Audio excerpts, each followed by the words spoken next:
महाकुंभ में स्नान हो गया, कैबिनेट की बैठक भी हो गई, क्या कहेंगे? सब कुछ ठीक ठाक रहा? All is well, all is well. पूरे 54 मिनिस्टर स्नान किए, पूजन किए। उसके साथ साथ वहाँ प्रयागराज को 4 पुल की सौगात दी गई कि आने वाले 12 साल के बाद जब फिर महाकुंभ लगे तो जाम न झेलना पड़े, और हम लोगों के जाने के बाद फिर यहाँ जब पुल तैयार हो जाए तो प्रयागराज के साथ साथ आसपास के लोगों को भी वहाँ जाम से निजात मिले। एक बड़ी बात कही जा रही है विपक्ष द्वारा कि वो बैठक का स्थल नहीं था, वो धार्मिक आयोजन का था, ये बात कही जा रही है। तो धार्मिक तो सही है बात है, गंगा जी का स्नान करने हम लोग कुंभ में गए तो धार्मिक है काम था ना। और वहाँ जो देखिए कोई नई व्यवस्था हम लोग नहीं लागू किए हैं, ये कांग्रेस के समय भी वहाँ कैबिनेट हुई है। जो कह रहा है उसको सोचना चाहिए कि कांग्रेस के समय भी वहाँ कैबिनेट हुई, हम उस परंपरा को व्यवस्थित आगे बढ़ा रहे हैं। उनका इशारा ये था कि अगर भारतीय जनता पार्टी की तरफ से कहा जाता था कि हज हाउस को लेकर तमाम जगहों पर अगर ऐसे विषयों को लेकर बैठक होने लगती थी तब तो सवाल उठाया जाता था, अब धार्मिक आयोजन को लेकर वहां पर बैठक हो रही है तो स्वाभाविक है। नहीं, कैबिनेट गई थी स्नान करने, तो जब कैबिनेट स्नान करने गई तो कैबिनेट बैठक कर ली तो क्या बुरा कर लिया। और कैबिनेट बैठक करके एक बड़ी सौगात भी दे दिया, गंगा एक्सप्रेस को ला दिया बनारस, चंदौली तक बढ़ा दिया, गाजीपुर ले जाकर पहुंचा दिया। अब इससे बड़ा क्या चाहिए? विपक्ष को तो सोचना चाहिए उस सड़क पर आप भी चलोगे, हम ही नहीं चलेंगे। दिल्ली लगातार आप जाते रहते हैं, दिल्ली की सड़कों की खूब चर्चा है। ओम प्रकाश जी, क्या सचमुच में उत्तर प्रदेश और दिल्ली के सड़कों में जमीन आसमान का फर्क है? देखिए, अब दिल्ली की तरह यूपी में भी सड़कें बन रही हैं। ऐसा नहीं है कि अब आप अगर बगल का प्रदेश है बिहार, आप बिहार चले जाइए तो बिहार में भी आपको अच्छी सड़कें मिलेंगी, दिल्ली में भी सड़कें अच्छी मिलेंगी, यूपी में भी अच्छी सड़कें। पूरे देश में जो देखिए व्यवस्था है, सिंगल सड़कों से पहले सिंगल बनी, फिर डबल हुई, 4 लेन हुई, 6 लेन, अब एक्सप्रेस वे, एकदम धकाधक जा रहे हैं लोग चापे हुए।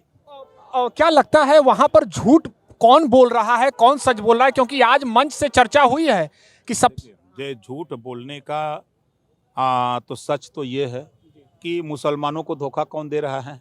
समाजवादी पार्टी। खाली उनको वोट के लिए उनके बीच में नफरत फैलाई जा रही है, उनके बीच में शिक्षा की बात क्यों नहीं हो रही है, उनको बेहतरी के लिए रोजगार की बात क्यों नहीं हो रही है? 4-4 बार समाजवादी पार्टी की सरकार थी, मुसलमानों की बेहतरी के लिए उन्होंने क्या किया? और अति पिछड़ों के लिए हम नाई, गोंडपाल, प्रजापति, बिंद, किवट, मल्ला, राजभर, चौहान, आरा, कर्कवंशी, बंजारा, बहलिया, खंघार, चौरसिया, गुप्ता, सोनार, क्या किया इन लोगों ने? आज व्यापारी वर्ग के लिए क्या किया? सभा की सरकार थी तो जो व्यापारी वर्ग है या कोई वर्ग है, तो आप कह रहे हो तो आपने क्या किया? इन लोगों को तो धोखा दिया। और हम तो देखिए अभी सोशल मीडिया पर अन्ना हजारे जी जाग गए कादा, वो तो बता रहे हैं। और जिस बात को लेकर के दिल्ली में मंच पे लोग बोल रहे हैं, वहाँ कहाँ जा रहे हैं? आप यूपी ना आ जाओ, यूपी के बगल सटा हुआ दिल्ली है ना। अब दिल्ली गए हो वहाँ, अब मध्य प्रदेश गए बीजेपी को जितवा के आए, आप उत्तराखंड गए बीजेपी को जितवा के आए, आप हरियाणा गए बीजेपी को जितवा के आए, अब दिल्ली जा रहे हो तो बीजेपी को जितवा के आओ, उसके बाद तो फिर काम करो। कुछ अंतिम सवाल, मंच से आज सीएम योगी आदित्यनाथ ने जमकर वहां पर विपक्ष पर पलटवार किया है, विपक्ष का मतलब कि कुछ अन्य दलों पर भी। एक बात कही जा रही है कि कांग्रेस पार्टी और आम आदमी पार्टी का कहना है कि जब भी भारतीय जनता पार्टी कहीं हारती है, सांप्रदायिक विषयों को लेकर सीएम योगी आदित्यनाथ को आगे कर देती है। देखिए, मुख्यमंत्री हैं और अपने संगठन के राष्ट्रीय अध्यक्ष हैं, उनके नाथ संप्रदाय के महंत हैं, संत हैं, और वो पूरे देश में जाने जाते हैं, कहीं भी जा सकते हैं। अंतिम सवाल, मिल्कीपुर उपचुनाव को लेकर खूब चर्चा है, लेकिन अयोध्या के ही एक धर्माचार्य ने मुलायम सिंह यादव के लिए कुछ ऐसी टिप्पणी कर दी है जो काफी चर्चा में है। क्या लगता है कि ऐसे लोगों को इस विषय पर ध्यान देना चाहिए? नहीं, देखिए, हम ऐसी टिप्पणी के खिलाफ हैं। पहली बात, क्योंकि माननीय मुलायम सिंह जी एक नेता थे, 4 बार सीएम थे, रक्षा मंत्री थे और बड़े नेता थे, पिछड़ों के नेता थे। और मुलायम सिंह जी की वजह से आज लोगों में पिछड़े वर्ग में एक जागृति पैदा हुई। ऐसा उनके विषय में अगर कोई कुछ कह रहा है तो भाई हम उसकी निंदा करते हैं, और उस बात को लेकर के अगर और लोग उससे बढ़ के आगे करते हैं तो हम तो ये राय देंगे कि ऐसा आप ना करो कि जो कि कहा है, किया है, बोला है, उससे भी आगे आप निकल जाओ तो फिर कल आपकी चर्चा होने लगे कि भाई आपको ऐसा नहीं करना चाहिए। ये यहाँ पर वाराणसी में भी 406 ऐसी वक्फ की संपत्ति आई है जो सरकारी संपत्ति के दायरे में आ गई है, क्या कहेंगे इस पर? देखिए, साफ साफ बात है कि खेत पाने के लिए इंतखाब चाहिए और इतिहास पाने के लिए, राजपाट पाने के लिए इतिहास चाहिए। तो दोनों चीज़ें हैं। हम किसी के खिलाफ नहीं हैं, हम तो कह रहे हैं कि आप 1359 फसली है, आप बता दो कि हमारा है, या खतौनी दे दो, रजिस्ट्री कराए हो या जैसे भी लिए हो, वो पेपर आप दो।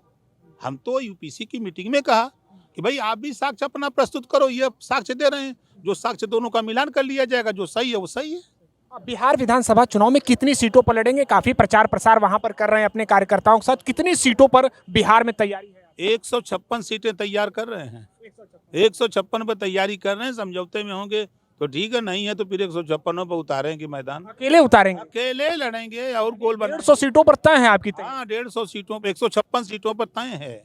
उत्तर प्रदेश के लिए भी कुछ इशारा करेंगे, क्योंकि समाजवादी पार्टी तो इशारा कर रही है कि अकेले आ रहे हैं 2027। समाजवादी पार्टी देखिए, अब 27 तक अभी चुपचाप मार के रहे, 27 तक एनडीए गठबंधन रहेगी, उसके बाद फिर देखा जाएगा क्या होगा। 27 के बाद देखा जाए। 27 के बाद, इसके पहले कुछ नहीं होना है। शुक्रिया तमाम विषयों पर बातचीत के लिए। तो ये थे हमारे साथ उत्तर प्रदेश सरकार में कैबिनेट मंत्री ओम प्रकाश राजभर, जिन्होंने तमाम विषयों पर बेबाकी से बातचीत की।